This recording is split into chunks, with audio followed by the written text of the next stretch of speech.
एखाद्या 2.5 एकरच्या शेतकऱ्याला जर त्यानं 500 फूट बोर घेतला असेल तर त्याला तुम्ही 3 HP चीच मोटर देता.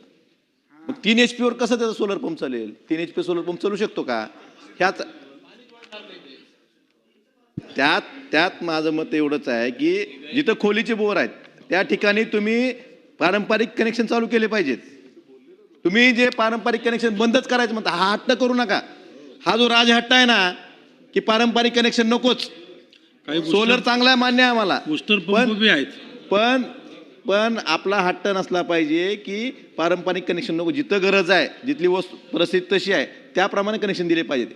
एका बाजूला काही वर्षापूर्वी याच सरकारनं सांगितलं की HVDS मध्ये प्रत्येक शेतकऱ्याला सेपरेट DP दिली. काही वर्षापूर्वी त्याची कामं सुद्धा अजून अपूर्ण आहेत आणि लगेच 2 वर्षात तुम्ही उलटच केलं सगळं. पारंपरिक कनेक्शन बंद केले.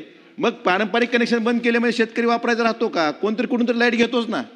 त्यामुळं आपण ह्यात ती व्यवहारात तपासली पाहिजे, प्रॅक्टिकल झालं पाहिजे. कुठलाही राजहट्ट न करता आपण पारंपरिक कनेक्शन सुद्धा चालू केले पाहिजेत आणि ज्या शेतकऱ्याला सोलर पंप पाहिजे सोलर पंप दिला पाहिजे, ज्या शेतकऱ्याला पारंपरिक कनेक्शन पाहिजे त्यांना पारंपरिक कनेक्शन दिलं पाहिजे.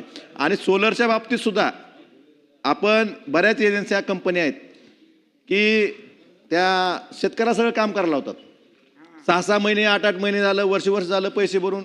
आमच्याकडे अनुभव आहेत आमच्याकडे अनुभव आहेत कुठे साहेब, आमच्याकडे अनुभव आहेत. शेतकऱ्यांना सगळं काम करायला लावतात. त्यांना तुम्ही एक तर DBT करायला पाहिजे होतं, DBT केलं नाही, तुम्ही एजन्सी नेमल्या.